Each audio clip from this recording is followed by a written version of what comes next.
Good morning, everyone. Welcome to the Unitarian Universalist Church of St. Petersburg. My name is Ben Atherton Zeman. It is my honor to be the minister here and my honor to lead today's worship alongside our worship associate, El Maldonado. Thanks, Ben. We are a people of many beliefs, but we share a common faith, that what we do in this world matters, and that we are connected to one another and to our planet. Whoever you are, wherever you are in your journey, you are welcome here. I want to give a special welcome to any newcomers. If you want a church that supports reproductive freedom, that believes women's rights are human rights, and where all bodies are seen as whole and good, I have good news. You may have found your church home. There will be a Beltane ritual in the playground after worship today, led by our own Reverend Aaliyah Cannon. Come outside for coffee hour and celebrate our other mother, Mother Earth. Thanks, El. Looking forward to the Beltane ritual. Our second announcement today is about our board's recommendation for the budget for the next fiscal year. There's good news and bad news. Bad news is the generous pledges that you all gave and made. Thank you for that. They don't cover our ongoing operating costs, our investments in what we want to make in religious education, communications, virtual services, etc. So we did cut a lot of expenses for buildings and grounds out of our payment to the Unitarian Universalist Association, but we're still facing a large budget deficit. So your board is recommending a loan. And the good news is we can finance the deficit with a loan either from our unrestricted reserves or maybe a small business association loan, which was previously approved for last year. So a lot of complicated things for this announcement, but I want to give big thanks to our treasurer, Trish, who I don't see. Oh, I see. Thank you, Trish. You did so much work on this. I really appreciate you. Thank you. And also to our board leaders and board members for doing the same. A majority of our board thinks this represents a sensible investment in our future, the loan that is, and that the budget they will be presenting to you at the annual meeting makes sense. So if you have any questions, contact Trish, who we just clapped for. Can you raise your hand, Trish? And or contact Karen, who I haven't seen yet, so she can't raise her hand. Today's worship's entitled Nurturing the Beauty and Strength of Motherhood. It's the second in the monthly theme of nurturing beauty. There's some new folks here. We do themes here. John Arterton and James Mack are providing music along with Aaron Cassette, who you just heard from. Kelly Olson is live streaming. Greeters are Aaliyah Cannon, Jamie Gray, and John Motter. Our RE volunteers are Ariana Drew is our RE volunteer, with Janae Johnson and Trish Harding supporting them. Our view from the pew will be El Maldonado. Let us take a moment to center ourselves for the worship service.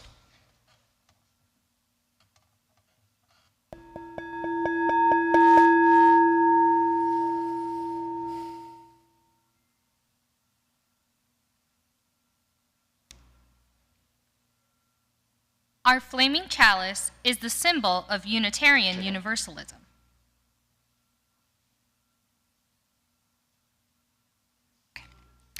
It is a symbol of hope, the sacred, the quest for truth, the warmth of community, the light of reason, and so much more. When Janae lights our chalice, I invite you to say our covenant out loud. The words can be found in the text chat. If you like, you may choose to follow along with the hand movements. Love is the spirit of this church, and service its law. This is our great covenant, to dwell together in peace, to seek the truth in love, and to help one another. Thank you, Janae. Thank you, El. Please turn in your teal hymnal to hymn number 1053, How Could Anyone? And I want to do something while we're doing this. Would those of you who are mothers in this room raise your hand for me real quick? And just keep your hands up for a second. Well, that's a lot of mothers. Happy Mother's Day, everyone. And now, so raise your hand. So keep your hands up, mothers, just raise your hand. And raise your hand also if you're a stepmother. Raise your hand if you are, let's see, I have this written down. If you are a non-binary parent, raise your hand up if you have mothered, basically in the larger sense of the non-heterosexist sense of things. Put your hand in the air. Thank you. I love it. Some of the people next to them are like, put your hand in the air. He means you. Put your hand up. All right. Now here's the tricky part. We would like to sing to you. This is one of my favorite hymns, and I want to actually have us sing it to you. So leave your hands up if you are willing to be sung to. A lot of hands went down. Some of them are still up. One hand went down and was pulled back up. All right. Thank you for being willing to sing. Now, the rest of you look around, see who's got their hand up, because they're gonna put their hand down now because it's a long time to hold your hand up. Look at the person closest to you, or choose a person close to you that was raising your hand. Please sing this hymn to them for Mother's Day. I'm going to be singing it for you, Mom, in YouTube land, and also to all the other mothers in YouTube land. Thank you. Thanks, John. And it's actually a very short hymn. We're going to sing it 3 times. And on the second verse, we're going to change the words to "Don't let anyone ever tell you you are anything less than beautiful."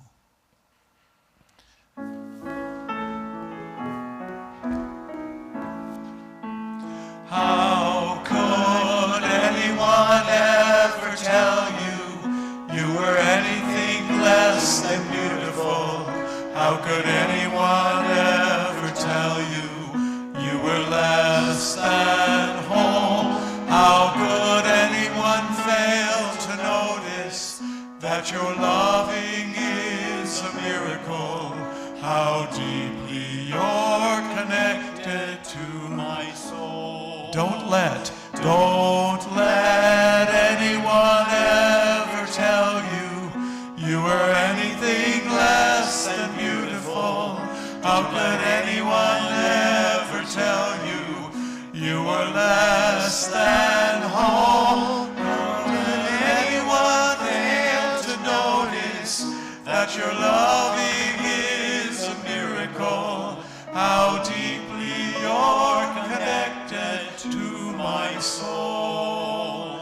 How could anyone ever tell you you were anything less than beautiful? How could anyone ever tell you you were less than whole? How could anyone fail to notice that your loving is a miracle? How deeply you're connected to my soul. Thank you. Happy Mother's Day, everyone.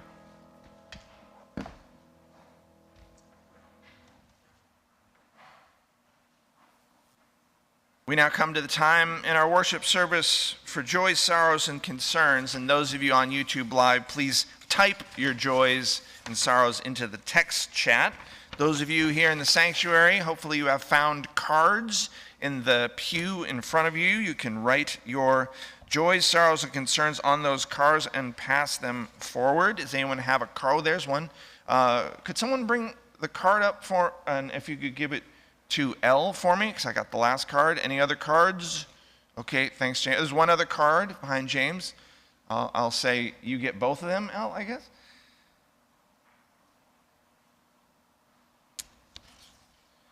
And right now, Joanne Kellner will place a stone in the water. Thanks, Joanne, for each one that was submitted this week or just now. And first, we have a stone of sorrow.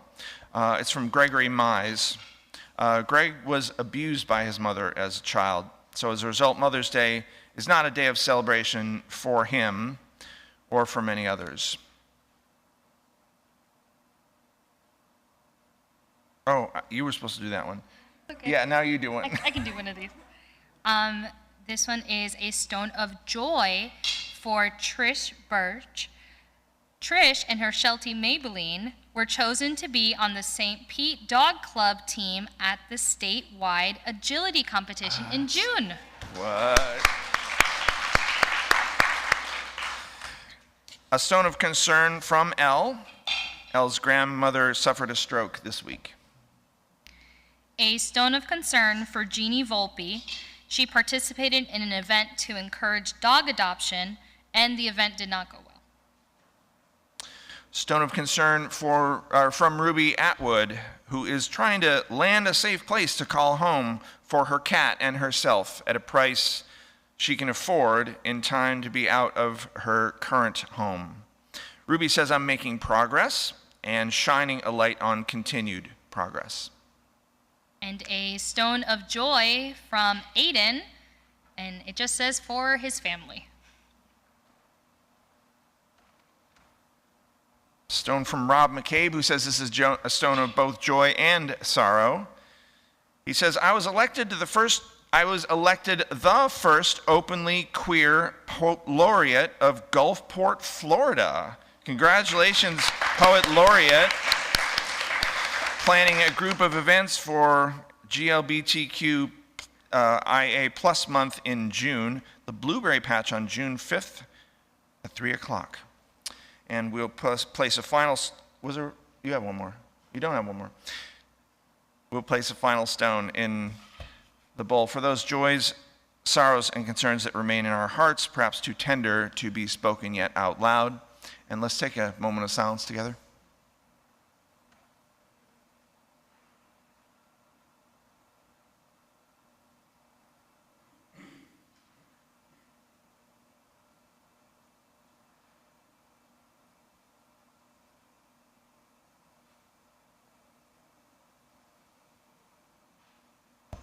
The mystery is that we are connected even when we feel apart.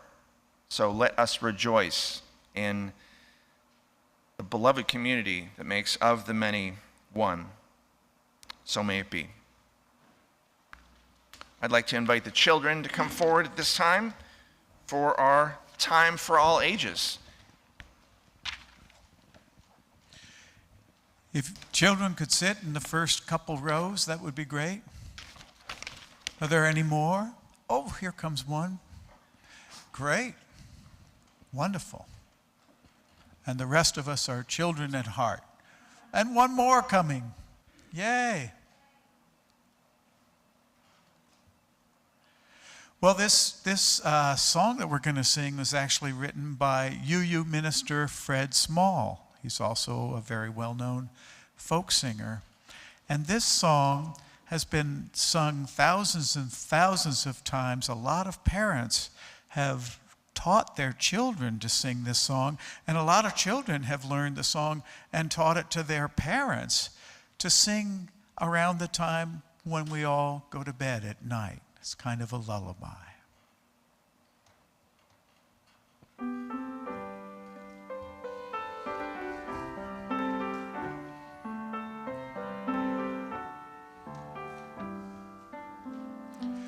We have cleared off the table, The leftovers saved, washed the dishes, and put them away. I have told you a story and tucked you in tight. At the end of your knockabout day, As the moon sets its sail to carry you to sleep over the midnight sea, I will sing you a song no one sang to me.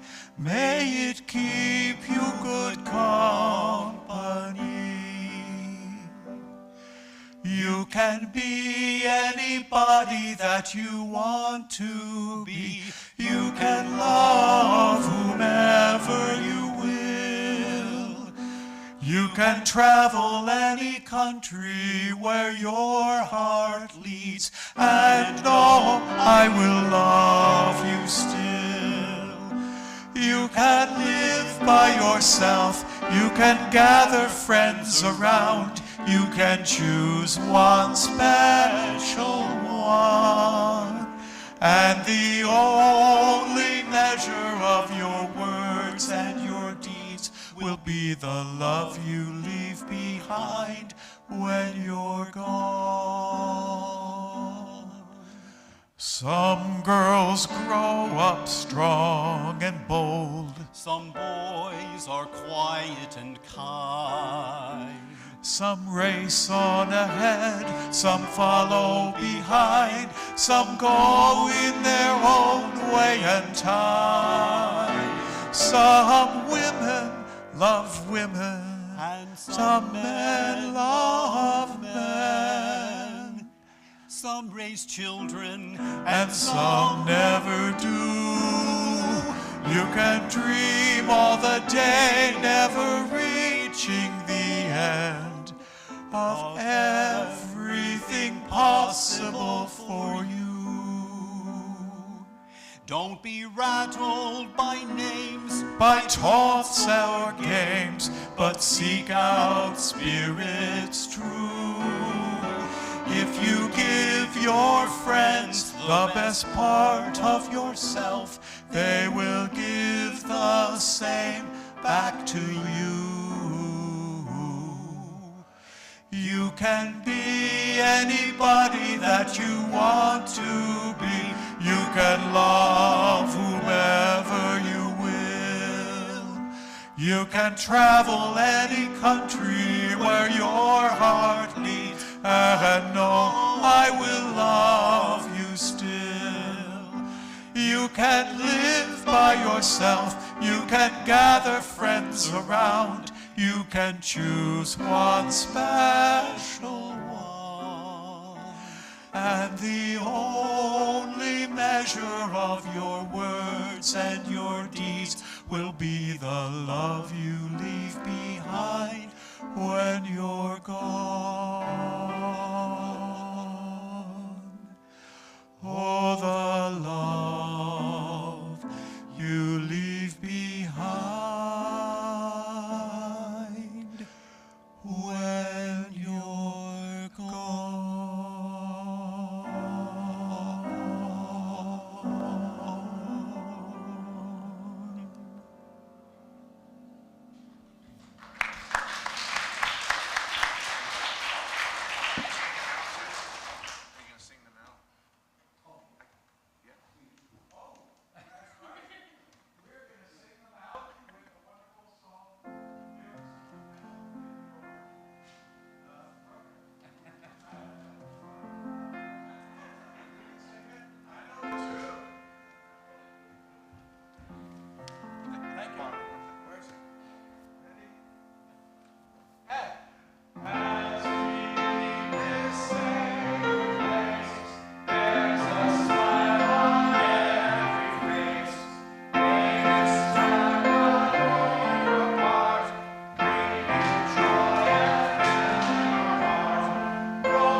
Just want to make sure they're headed out before I start.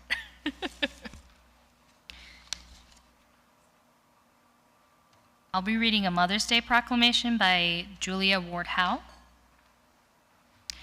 Arise, then, women of this day. Arise, all women who have hearts, whether our baptism be of water or of tears. Say firmly, we will not have great questions decided by irrelevant agencies. Our husbands will not come to us reeking with carnage for caresses and applause. Our sons shall not be taken from us to unlearn all that we have been able to teach them of charity, mercy, and patience. We, the women of one country, will be too tender of those of another country to allow our sons to be trained to injure theirs. From the bosom of the devastated earth, a voice goes up with our own. It says, disarm, disarm. The sword of murder is not the balance of justice. Blood does not wipe out dishonor, nor violence indicate possession. As men have often forsaken the plow and the anvil at the summons of war, let women now leave all that may be left of home for a great and earnest day of council. Let them meet first as women to bewail and commemorate the dead. Let them solemnly take counsel with each other as to the means whereby the great human family can live in peace.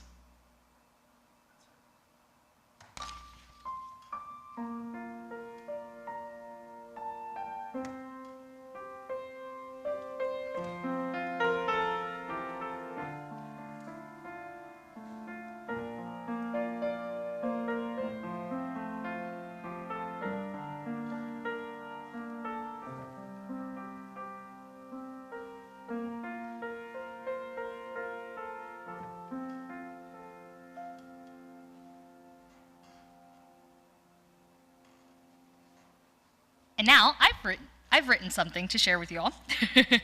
Well, first, I want to say Happy Mother's Day to everyone here and watching online. When we think of mothers, we might restrict that to the women who carried us for 9 months before we entered the world. Today, I want to recognize all the mothers we have around us.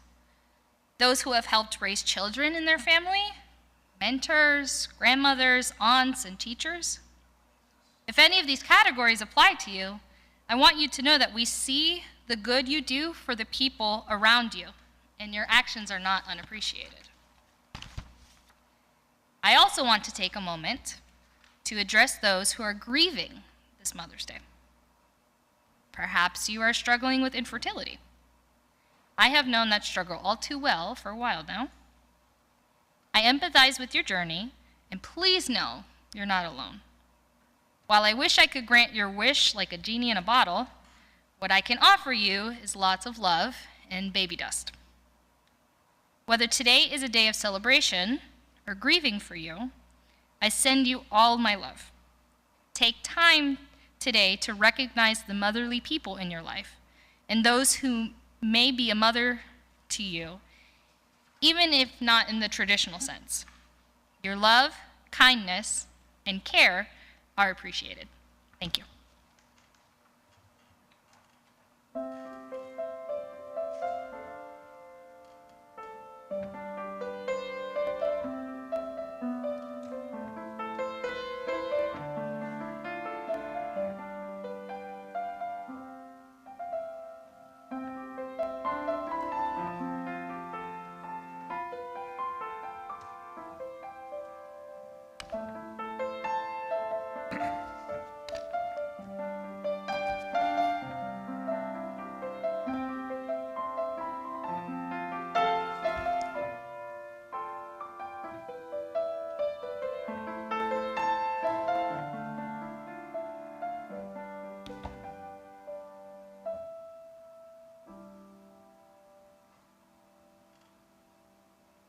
Thank you, Aaron.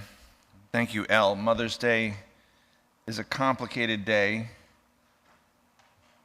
for so many of us, and you've captured really well, I think, that complexity. And Gregory's brave stone brought another aspect to that. And I think that we, as a religious community, can hold all of this. We can hold those who grieve on Mother's Day, those who are confused, those who are triggered, those who don't know how to feel, and those who celebrate. I think we can hold all that. I'm going to begin with my mother's favorite poet, Billy Collins, and read her a poem called The Lanyard. I've never seen anyone use a lanyard or wear one, if that's what you did with them. But that did not keep me from crossing strand over strand again and again until I had made a boxy red and white lanyard for my mother while I was at summer camp. She gave me life and milk from her breasts, and I gave her a lanyard. She nursed me in many a sick room, lifted spoons of medicine to my lips, laid cold face cloths on my forehead, and then led me out into the airy light and taught me to walk and swim. And I, in turn, presented her with a lanyard. Here are thousands of meals, she said, and here's clothing and a good education. And here is your lanyard, I replied, which I made with help from a counselor. Here's a breathing body and a beating heart, strong legs, bones, and teeth, and 2 clear eyes to read the world, she whispered. And here, I said, is the lanyard I made at camp. And here I wish to say to her now, Mom, is a smaller gift. Not the worn truth that you can never repay your mother, but the rueful admission that when she took the 2-tone lanyard from my hand, I was as sure as a boy could ever be that this useless, worthless thing I wove out of boredom would be enough to make us even.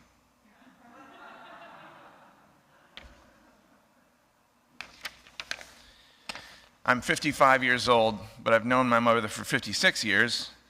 Most of the first 9 months we got to know each other was mostly nonverbal communication.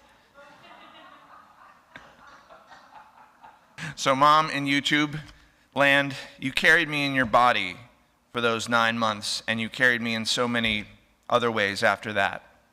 Thank you. Happy Mother's Day. I'm still getting to know my mother, Johanna Elizabeth II Zeman. Like Billy Collins's lanyard-making boy, I mostly saw my mother in terms of what she could do for me for most of my life. When I was born, it was 1966. I had no idea of the forces and pressures that were on my mom. I am learning this through her stories. I had no idea of the circumstances of my birth until I was a teenager. She and my father had a very good relationship, but it turns out they weren't in a position to make a life commitment to one another. Mom's pregnancy with me was accidental, partly the result of my parents' Catholic churches forbidding the teaching of birth control, at least the birth control that worked in this case. Mom's choice to become my mother was influenced by her religious leaders, by her parents, by her friends, also by the law of the land, by patriarchy, and finally by a sense that she describes as feeling me wanting to be born. Now, I don't just want to single out Catholics as the sole perpetrators of anti-choice patriarchy. Plenty of denominations have done their part to both perpetuate and undermine patriarchy, including our own. And many of you know I spent time with many Catholics on Friday. That's where you and I met, Deborah, at a fundraiser for Ukrainian refugees. And I'll work with Catholics later today in Williams Park at the Rally for Peace in Ukraine. I'll work with Catholics tomorrow at the Joshua Assembly for FAST. My mother met my stepfather a year or so after I was born, and I was raised by them both, though I continue to have a good relationship with my biological father and my 3 half-siblings.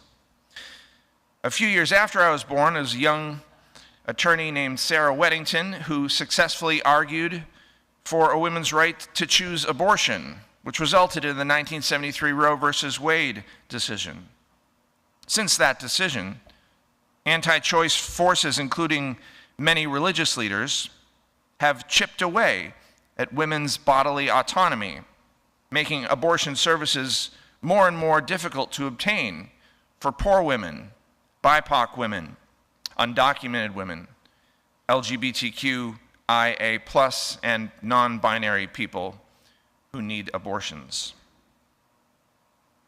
Sometimes the same folks who refuse to wear a mask, citing bodily autonomy, have no problem telling you what you can do with your uterus.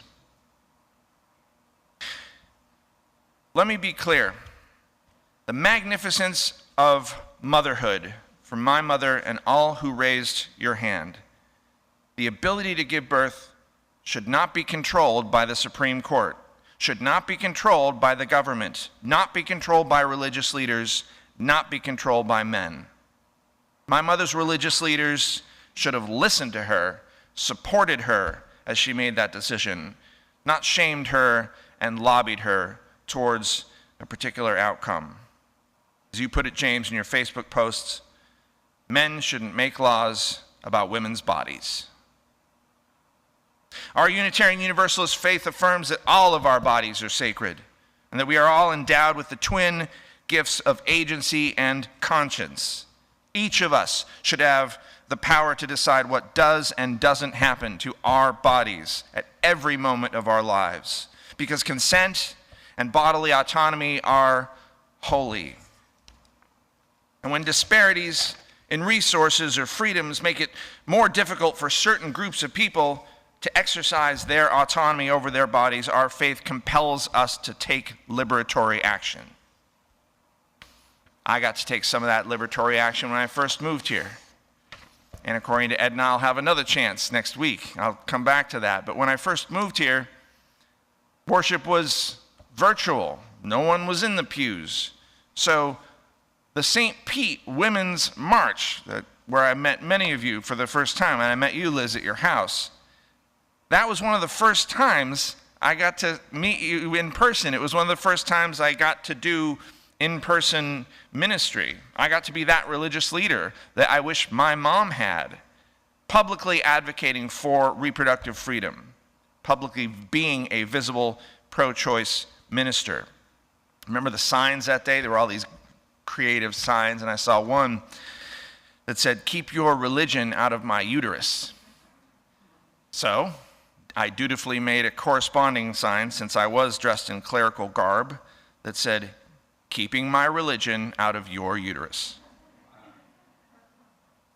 This week, our Unitarian Universalist Association sent out a press release saying, "As a faith tradition, we are committed to reproductive justice, which affirms the human right to have children, not to have children, to parent the children one has in healthy environments, to safeguard bodily autonomy, and to express one's sexuality freely." The press release goes on to say, "Comprehensive reproductive care, including access to abortion, is essential to the health and well-being of women and pregnant people. We will continue to work with those most impacted by this harmful decision, to fight for permanent state and federal legislation that codifies and enshrines the right to access abortion care. Our faith still urgently calls us to advocate on behalf of all people to be able to readily access safe, legal abortion care whenever and wherever they need it." On Friday, it wasn't when I was sitting with you, I was sitting with another lady, and she asked me, "Do I think a fetus is alive?" And I was like, I really thought about it. I thought about it for a long time before I answered. And I thought about my mom. And I thought about her saying that she felt me wanting to live inside her womb.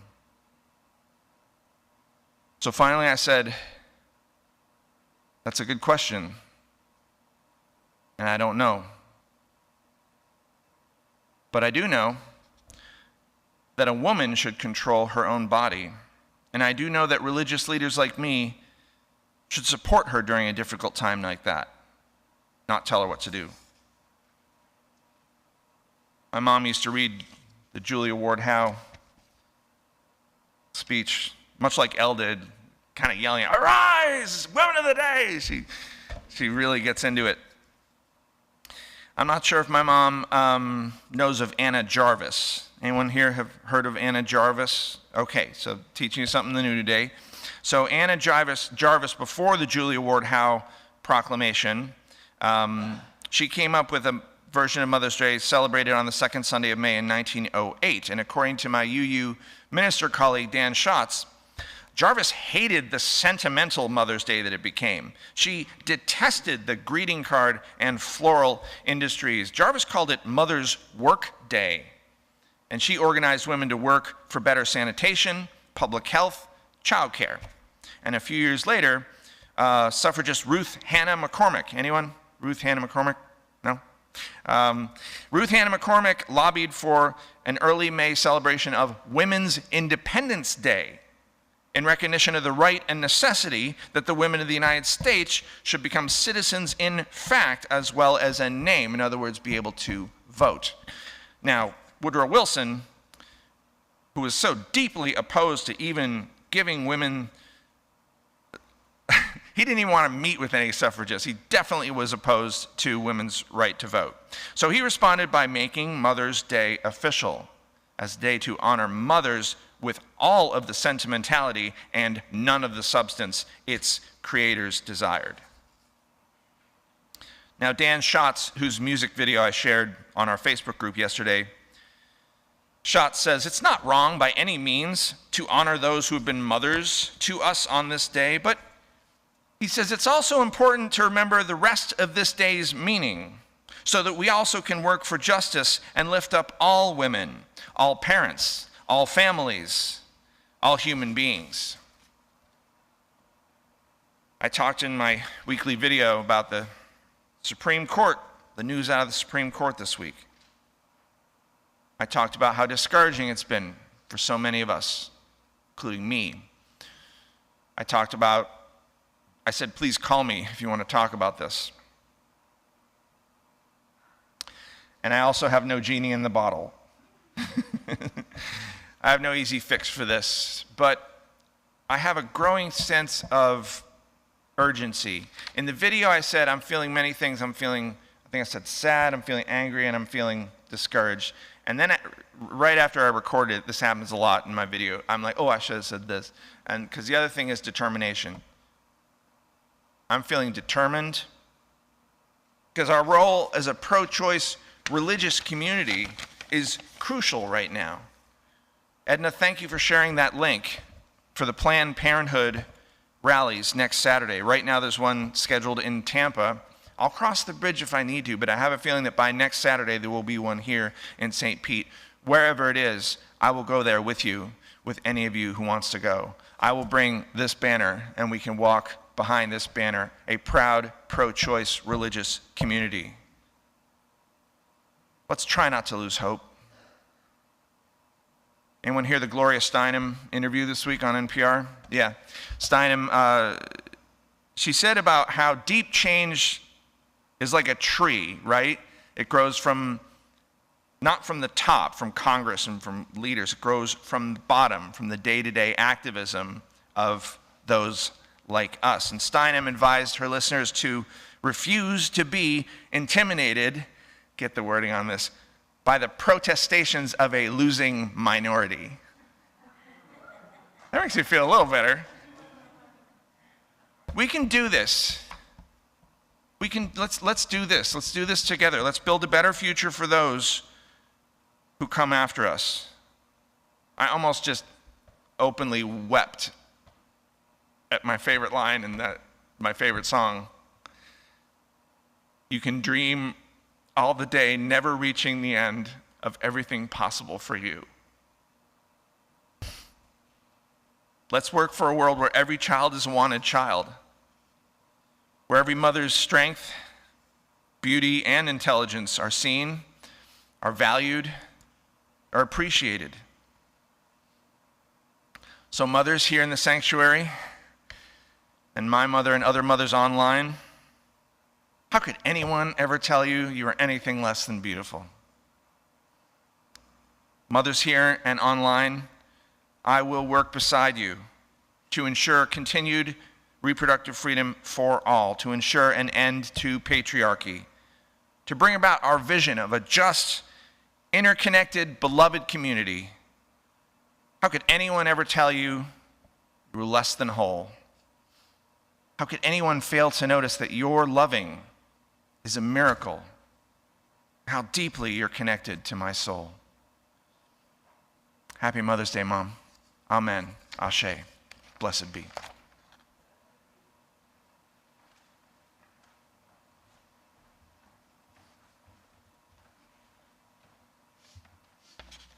Let me take a deep breath before I start crying in front of all of you. Now, let us remember our connection to one another, and let us not forget our contributions to support the means to those connections. If you're a newcomer here, please refrain from making a donation. This service is our gift to you, and your presence is your gift to us.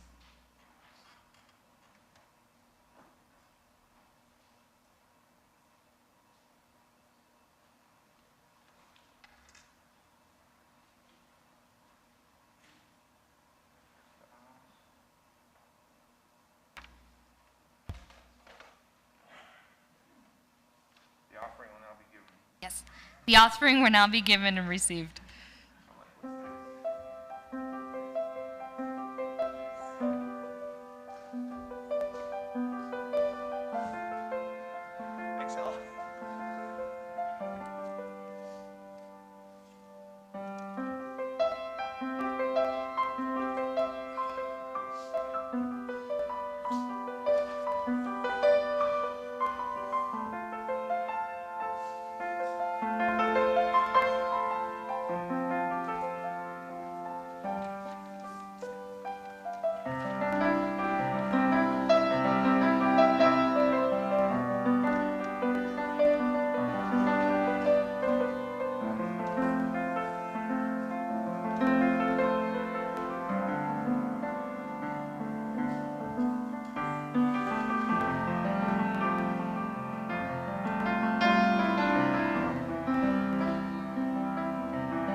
I hope to see you outside for our coffee hour and our Beltane ritual. For now, feel free to follow along with the hand gestures as Elle extinguishes our chalice. The words to UU St. Pete's traditional chalice extinguishing are in your order of service online. They are in the text chat. We extinguish this flame, but not the light of truth, the warmth of love, the fire of courage. These we carry in our hearts and out into the world. Please remain seated till the postlude has finished. Go in peace.